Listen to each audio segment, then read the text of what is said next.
یہ جو اتنی بڑی فضیلت روزے کی اللہ تبارک و تعالی نے بیان فرمائی، اس کی اصل وجہ تو اللہ تعالی ہی بہتر جانتے ہیں، ہم اس کے کاموں کی حکمتوں کو کہاں تک پہچان سکتے ہیں، لیکن ایک اس کی بہت بڑی وجہ جو بالکل واضح ہے وہ یہ ہے کہ یہ روزہ جو ہے در حقیقت یہ اللہ تبارک و تعالی کی خاطر اپنی نفسانی خواہشات کو بند کرنے، نفسانی خواہشات کو کچلنے کا ذریعہ ہوتا ہے اور اسی کی تربیت دیتا ہے۔ اسی لیے یہ فرمایا رسول کریم سرورت عالم صلی اللہ علیہ وسلم نے کہ رمضان کے بارے میں کہ شہر الصبر ہے، یہ صبر کا مہینہ۔ صبر کیا ہے؟ ہر روزہ دار جانتا ہے، گرمی ہے، پیاس لگی ہوئی ہے، کمرے میں آدمی اکیلا ہے، فریج میں ٹھنڈا پانی بھی موجود ہے، لیکن پیے گا نہیں پیے گا۔ اگر کوئی آ کر اس کو یہ پیشکش بھی کر دے کہ لو بھائی 1 گلاس پی لو اور 1 لاکھ روپے تمہیں دوں گا، تو کوئی مسلمان جو ہے وہ 1 لاکھ کو ٹکرا دے گا اور روزہ نہیں توڑے گا، جی میرا روزہ ہے۔ یہ جو وہ صبر کر رہا ہے، صبر کے کیا معنی ہوتا ہے؟ صبر کے معنی یہ ہوتا ہے کہ ایک ناگوار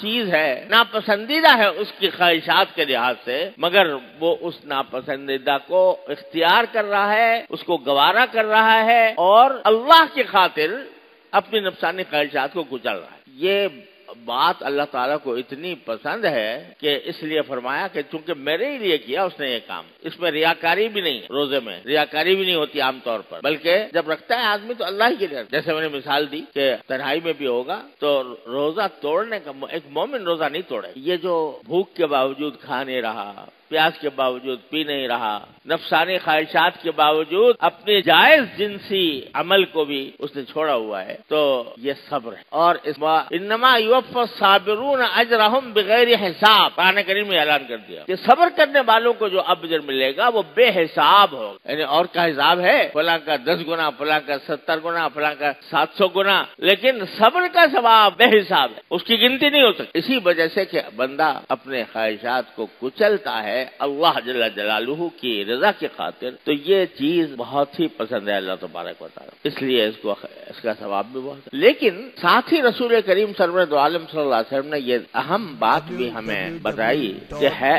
یہ زمانہ جو ہے نا رمضان کا، یہ صبر کا مہینہ ہے، لہذا ایسا نہ ہو کہ تم نے جو چیزیں عام دنوں میں حلال تھیں وہ تو اللہ کے لیے چھوڑ دی۔ کھانا عام دنوں میں حلال تھا کہ حرام تھا؟ حلال تھا، چھوڑ دیا کیونکہ اللہ نے کہا رمضان میں دن میں نہیں کھانا۔ پانی پینا حلال تھا کہ حرام تھا؟ حلال تھا، عام حالات۔ اللہ تعالیٰ کے حکم کی بنا پر پانی بھی چھوڑ دیا، اور اپنی بیوی سے جائز جنسی تعلقات قائم کرنا عام حالات میں جائز تھا نا؟ جائز تھا، جائز تھا، لیکن اللہ کے لیے چھوڑ دیا۔ تو جو جائز چیزیں تھیں اللہ کی خاطر وہ چھوڑ دی، جو پہلے ہی حرام تھی، جو پہلے ہی ناجائز تھی، رمضان ہو یا غیر رمضان، ان کو نہ چھوڑا، جھوٹ بولنا نہ چھوڑا، غیبت کرنی نہ چھوڑی، دوسرے کو تکلیف پہنچانا نہ چھوڑا۔ یہ تو وہ روزہ کیسا ہوا بھائی کہ جائز چیزیں تو چھوڑ دی اور جو حرام چیزیں نہیں چھوڑی۔ جھوٹ بھی بے تکان بولا جا رہا ہے، غیبت بھی بے تکان ہو رہی ہے، دوسروں کے لیے دل آزار باتیں بھی کی جا رہی ہیں، اور روزہ بھی ہے۔ تو حضور اقدس صلی اللہ علیہ وسلم نے یہ تلقین فرمائی تھی رمضان شروع ہونے سے پہلے جو خطبہ دیا کہ اس میں تمہیں یہ صبر کا مہینہ ہے اور غمخواری کا مہینہ، شہر المواسات، یہ غمخواری کا مہینہ ہے، تو ہمدردیوں کا مہینہ ہے، لوگوں کے ساتھ ہمدردی کرو، لوگوں کے ساتھ غمخواری کرو، اور یہ صبر کے ذریعے اپنے آپ کو باندھ کے رکھو کہ ناجائز کام صدر نہ ہو۔ تو یہاں تک کہہ دیا کہ اگر کوئی لڑائی پر آمادہ ہو ہی جائے تم سے، زبان سے تمہیں اس کا جواب گالی کا جواب گالی سے نہیں دینا ہے۔ کوئی گالی دے رہا ہے تمہیں تو گالی کا جواب تمہیں گالی سے نہیں دینا۔ اگر وہ لڑنے پہ بھی آمادہ ہو جائے تو کہتے رہے بھائی میرا روزہ ہے۔ ان امرؤ صائم، لڑنے پہ آمادہ ہو گیا کوئی شخص، باقاعدہ خم ٹھونک کے سامنے آ گیا اور چڑھائی کر دی تمہارے اوپر، تو کہتا ہے رسول کریم صلی اللہ علیہ وسلم فرماتے ہیں یہ کہنا کہ بھائی میرا روزہ ہے، میں اس لڑائی بڑائی میں نہیں پڑھ سکتا۔